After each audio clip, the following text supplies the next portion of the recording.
Hi, and welcome to Vetfolio Voice. I'm your host, Dr. Cassie, and I'm excited to bring you a special edition podcast from Embrace, the NAVC's Animal Advocacy Initiative. For this podcast, I'm going to hand it over to Brandon Fuller and Dana Miller from the NAVC Embrace team, who will speak with two experts about the Puppies Assisting Wounded Service Members Act. They'll discuss what this act means for our military and how you can support it. Having worked with these types of service dogs before, I've seen the amazing relationships that form between these dogs and their humans. I've heard firsthand from veterans the stories of how being paired with their service dog has made all the difference for them. So with that, let me hand it over to Brandon and Dana to help us learn more about this important piece of legislation. Take it away, guys. Thanks for the introduction, Dr. Cassie, and hello, everyone. My name is Dana Miller. And I'm Brandon Fuller. And we're with the North American veterinary community.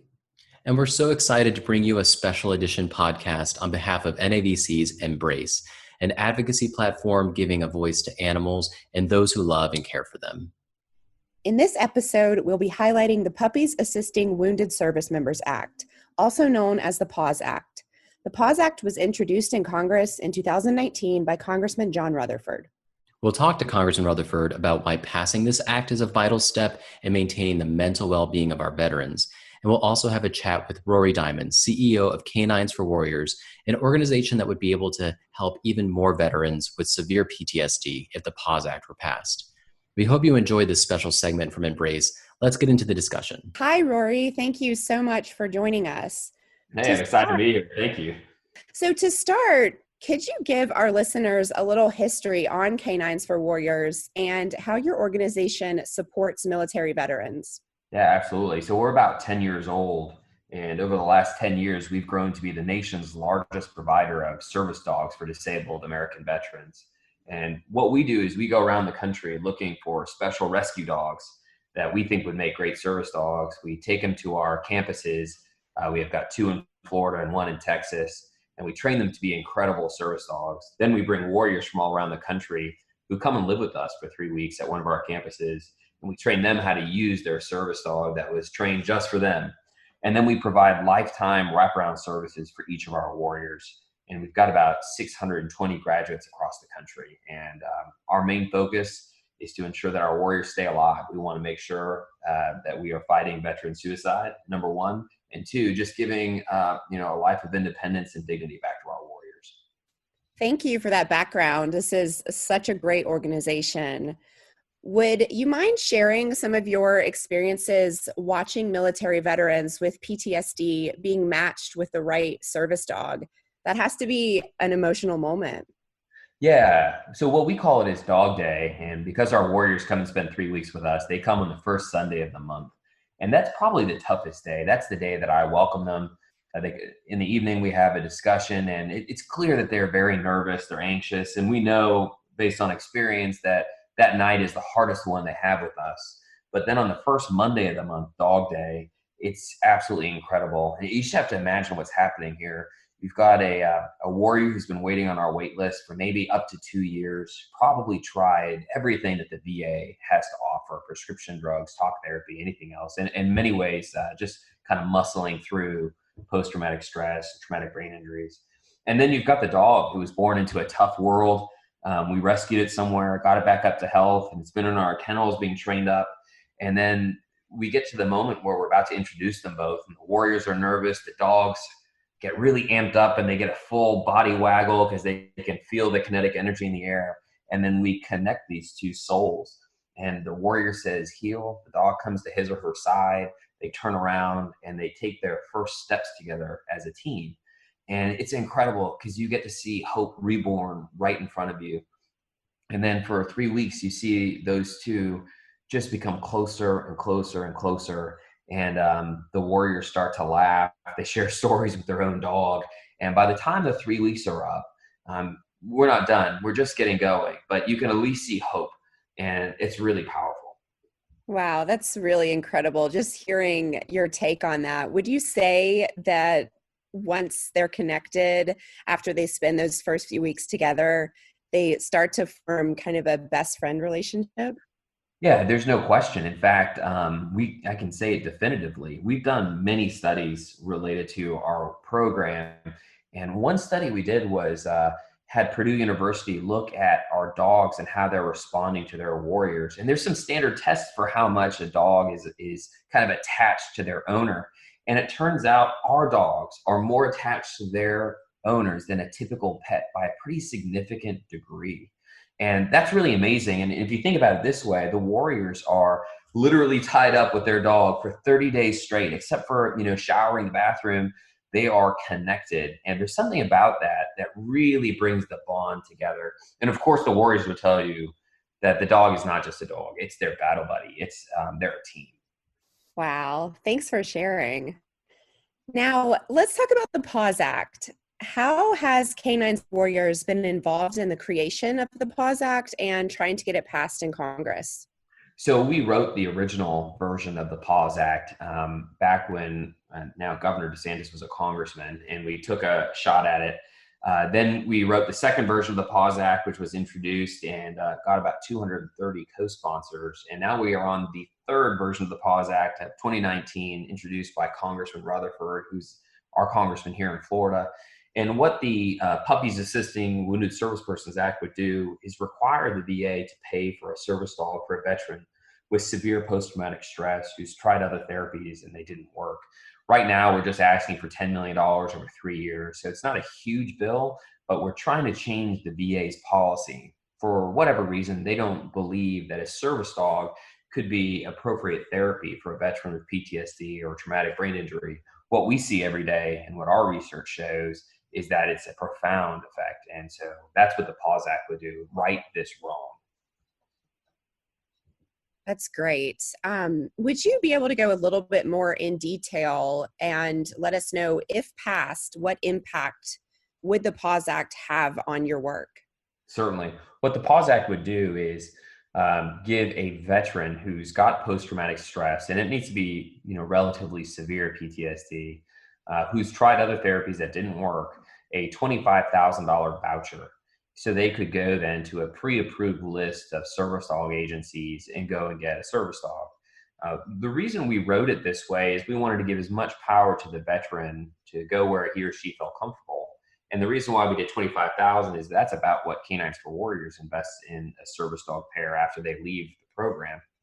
And so we felt this would be a good way to help smaller agencies who aren't quite as big as Canines for Warriors get bigger, to be able to hire some staff and get over that $500,000 hump, because then they can become self-sustaining. They'll have vigorous fundraising. They'll have a good program.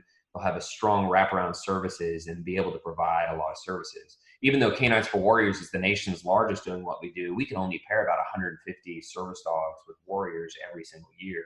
And the need is in the tens of thousands at least. So we need to just collectively as a country work on the supply. Yeah, that's good to know. And it sounds incredibly promising. If there was one message you could send to our community of animal health professionals on why it's so important they take action to support the PAWS Act, what would it be? So 2 important messages. One, the dogs work. We can actually prove it. We've done cortisol mouse swab tests on our warriors that show the physiology of our warriors' brains are changing for the better.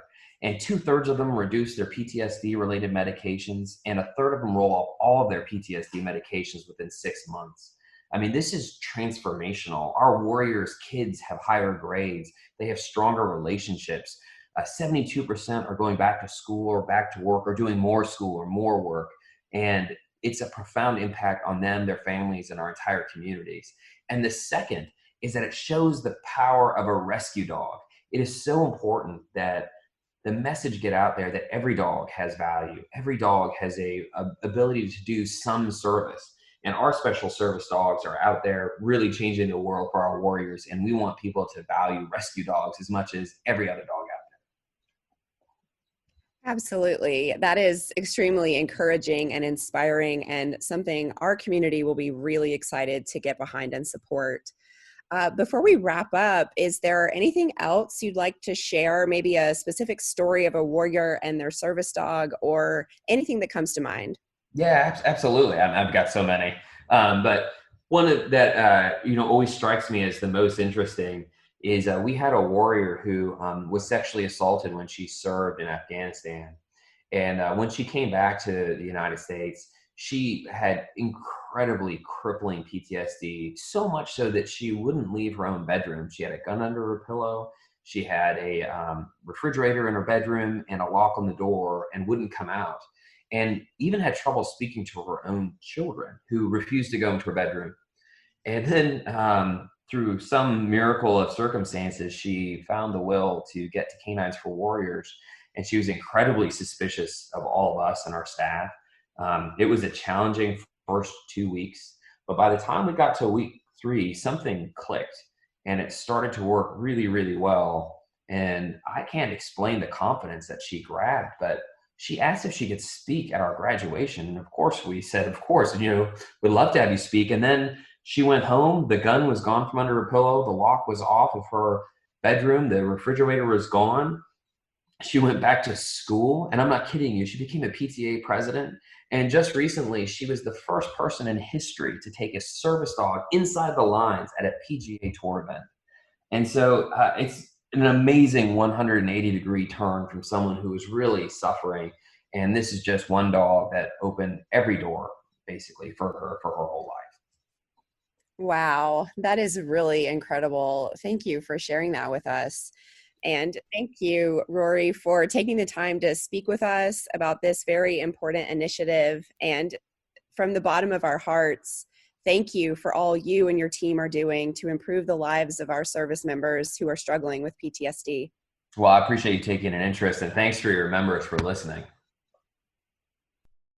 And now we're going to hear from Congressman Rutherford. Take it away, Brandon.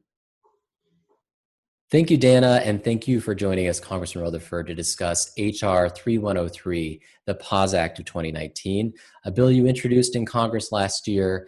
And as members of the animal health community, we are proud to support this act and share more about it with our advocates. To get started, can you tell us a little bit about the PAWS Act and what it would do if it became law? Yes, and thank you for this opportunity to talk about what I think is a very significant piece of legislation concerning our veterans. And what the PAWS Act specifically does, and PAWS is Puppies Assisting Wounded Service Members. And what it does is it sets up a competitive grant program that the VA would administer in partnership with organizations out there like Canines for Warriors right here in Ponte Vedra. But it would set up these competitive grant programs with them for those organizations that meet the national standard of the Association of Service Dog Providers for military veterans. That's an important element of this. It's not just for anyone. And the competitive grant would provide a $25,000 grant for the matching of a veteran with a canine. And it's to be eligible for the program, those veterans must be registered and be enrolled in the VA system and have to have had received a PTSD diagnosis by a qualified healthcare provider. And initially, the bill is going to provide $10 million for a 4-year period for those competitive grants. Great. And what exactly would be covered by the $25,000 grant? Well, for example, the Canines for Warriors, they literally bring the veteran to their location in Ponte Vedra, and they bring them in from all over the country. And they match them up with canines that they have. It's not just any old canine. They actually attempt to match the canine with the particular veteran who's arrived. And then they go through a very lengthy training process where the dog and the veteran learn to interact with each other. And the dogs are literally taught, for example, if the veteran is asleep, for example, and he maybe the dog might recognize that he's in the middle of a nightmare, sleeping fitfully and that sort of thing. The dog's actually trained to wake him up and get him out of that environment. So that's just an example of the training that they get. Yeah, that's amazing.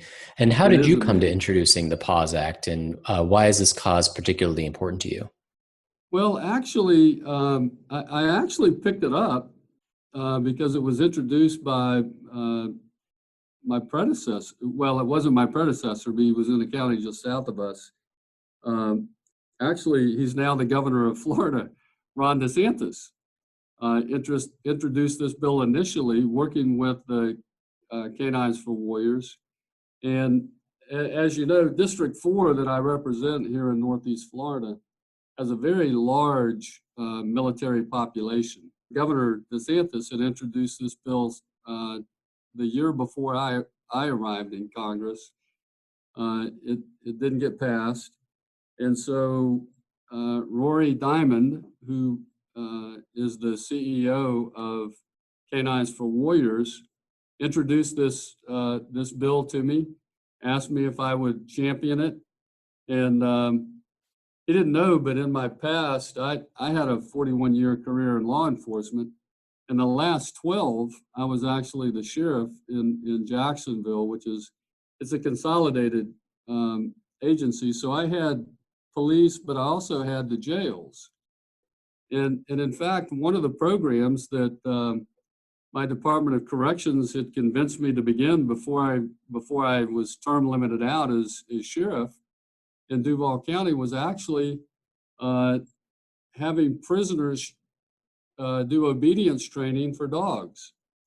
And it took them a while to convince me that was a good idea, having dogs in a prison setting. But I can tell you it was amazingly successful. And so when Rory came to me with this program, talking about how these dogs could really assist with PTSD, it really made sense to me. And I immediately wanted to get involved with it. And so, having been a Navy dependent myself growing up, I have a deep affinity for our veterans, obviously. And we have a very, very large population here in Northeast Florida. And the idea that 20 veterans a day are taking their own lives just drives home for me the need for this kind of program. Yeah, no, this program will be so helpful. Have you had a chance to meet with any military veterans who are living with severe PTSD who have benefited from service dogs?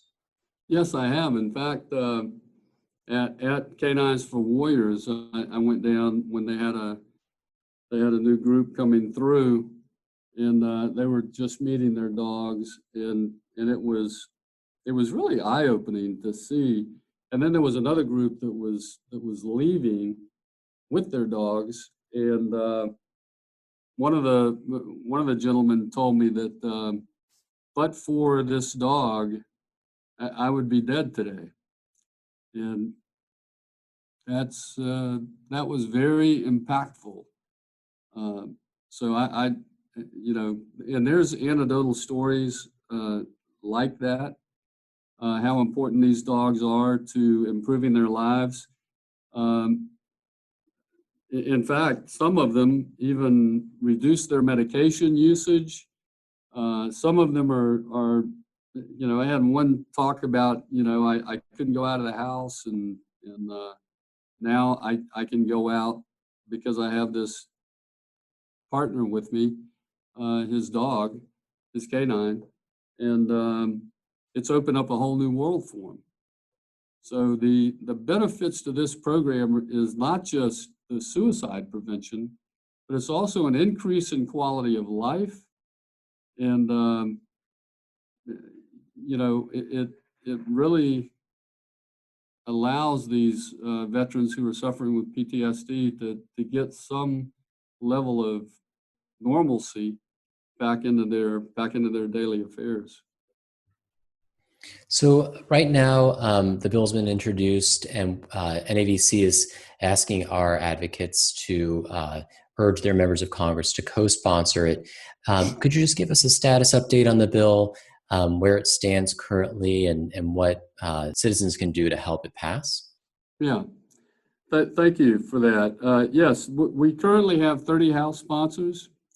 We're going to continue to push that hard and get the word out about this program. That's why this podcast is so important, and I want to thank you again for this opportunity. We also have bicameral support for this legislation. Senator Fisher over in the Senate has introduced a companion bill in the Senate, so we have bipartisan and bicameral support for this.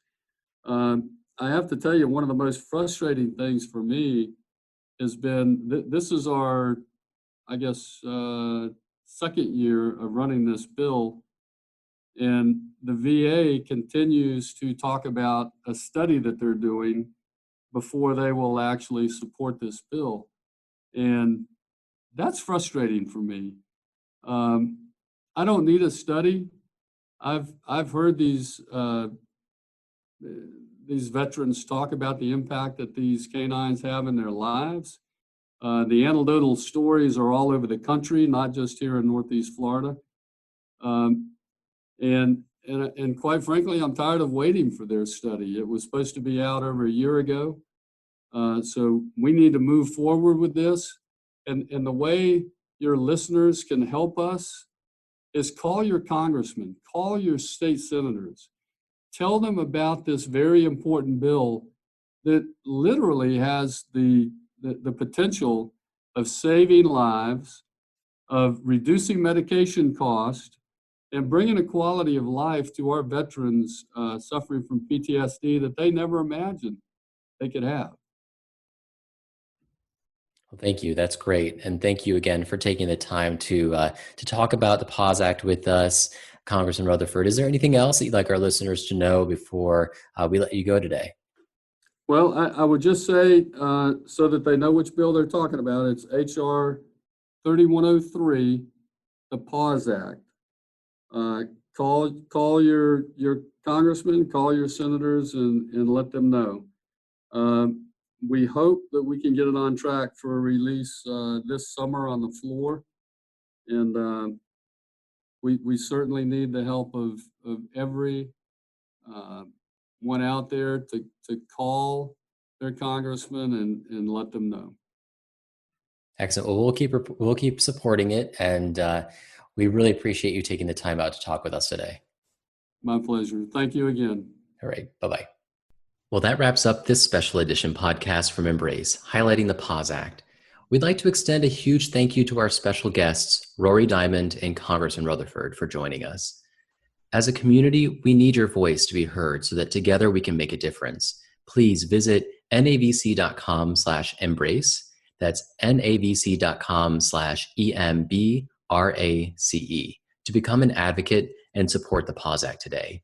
It's easy and oh so rewarding. Thank you to everyone for joining us on this special edition podcast.